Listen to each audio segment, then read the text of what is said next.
नमस्कार साथियों, मैं वापस आ गई अपनी आगे की कहानी को लेकर, जो तमस का दीप पुस्तक से ली गई है।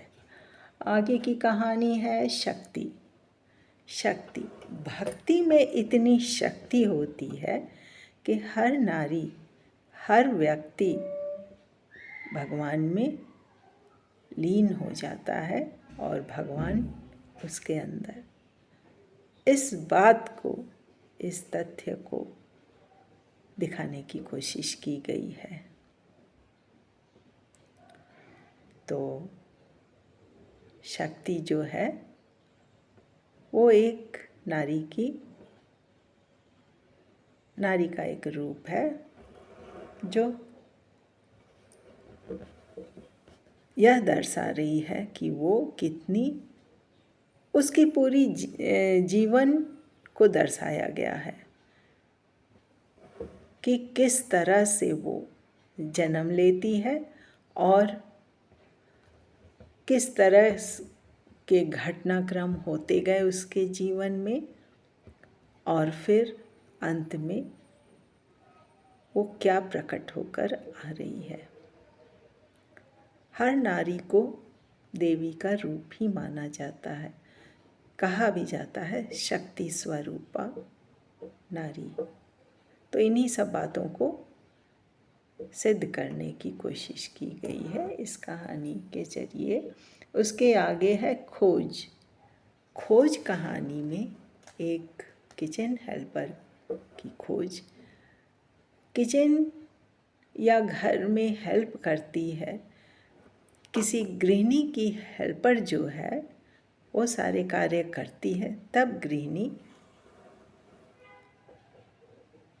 सुख पाती है और सुख के साथ साथ उसका जो नाम होता है कि हाँ, आपने बहुत अच्छे से घर संभाल के रखा।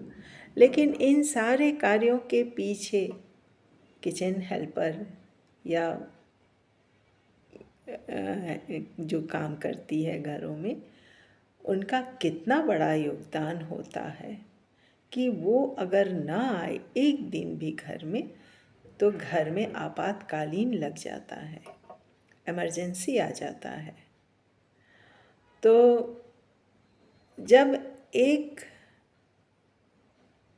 नहीं होती तो उसकी खोज शुरू होती है कि हाँ, कोई अच्छी सी मिले कि वो पूरा घर संभाले।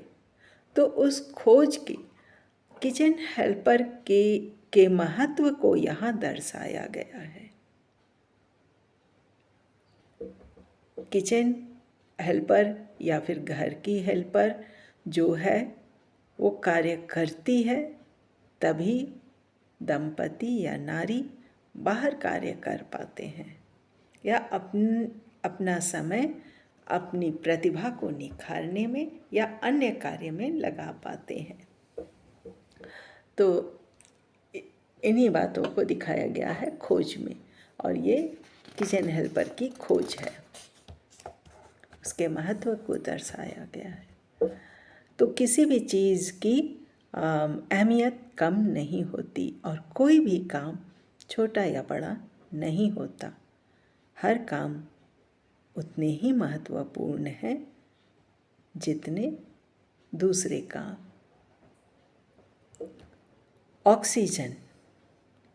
ऑक्सीजन ऐसी कहानी है जो सच्चाई के आधार पर एक परिकल्पना बनाई गई है।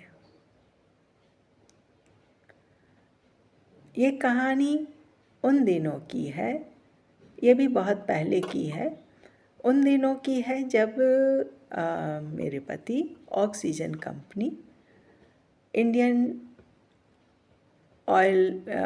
ऑक्सीजन लिमिटेड, जो बाद में ब्रिटिश ऑक्सीजन लिमिटेड बन गया था, उसमें काम करते थे। तो उनके जरिए ही पता चला कि ऑक्सीजन पार्लर बनाने की कोशिश की जा रही है, उस पर ध्यान दिया जा रहा है। उन्हीं दिनों मैं डायबिटीज़ की मरीज़ हुई और जो बाहर वॉकिंग करने मैं सुबह ही सुबह जाती थी 5:30 बजे, तो बाहर की हवा और अंदर की हवा में काफ़ी फ़र्क महसूस किया। और मेरी बेटी जब छोटी वाली जब पैदा हुई तो मुझे कुछ मिनट के लिए ऑक्सीजन लगाया गया। तो ऑक्सीजन जब हटाया गया तो भी हवा में जो ऑक्सीजन की शुद्धता में फ़र्क पाया। और एक बात और कि कुछ दिनों तक जैसे मैं जंक फूड शाम को खाने लगी तो मुझे आदत सी पड़ गई, रेगुलर मैं उसे खाने लगी।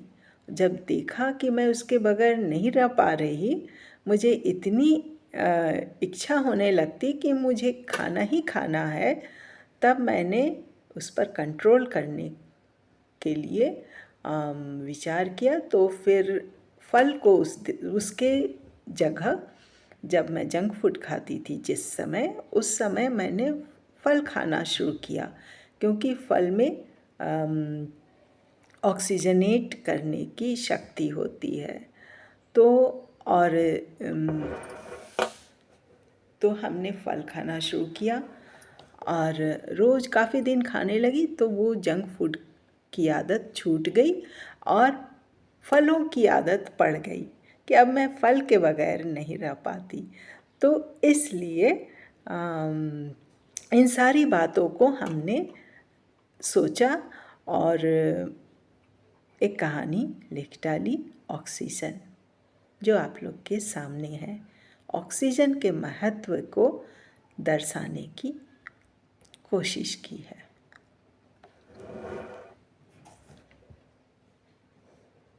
तो चलिए, ये रही ऑक्सीजन की बात और अब आगे बढ़ते हैं।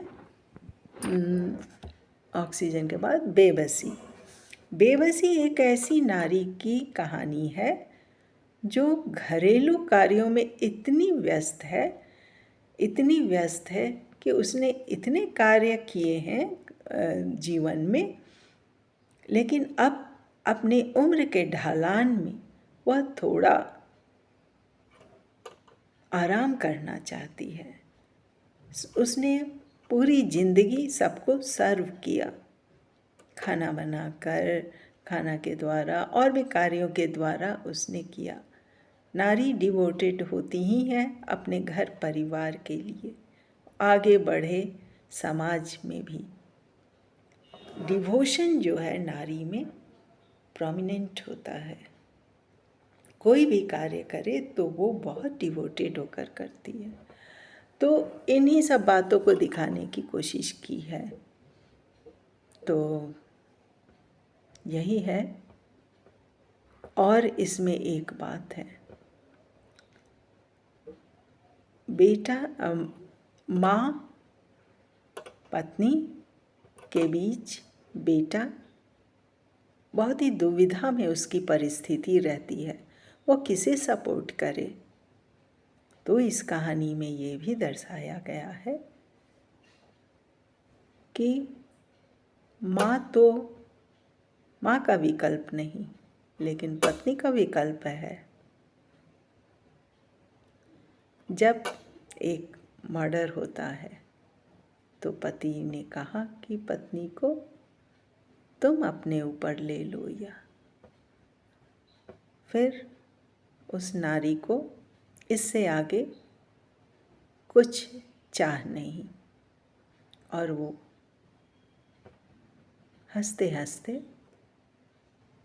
अपने दर्द को दिल में समेटे हुए फांसी पर चढ़ जा रही है। तो ये परिस्थिति है नारियों की, इसे भी दर्शाने की कोशिश की गई है कि सभी तो नहीं, लेकिन कुछ या ज़्यादातर ऐसी स्थिति बनी रहती है घरों में। फिर वीडियो लंबा हो रहा है तो मैं बस यहीं स्टॉप कर रही हूँ। नमस्कार, धन्यवाद।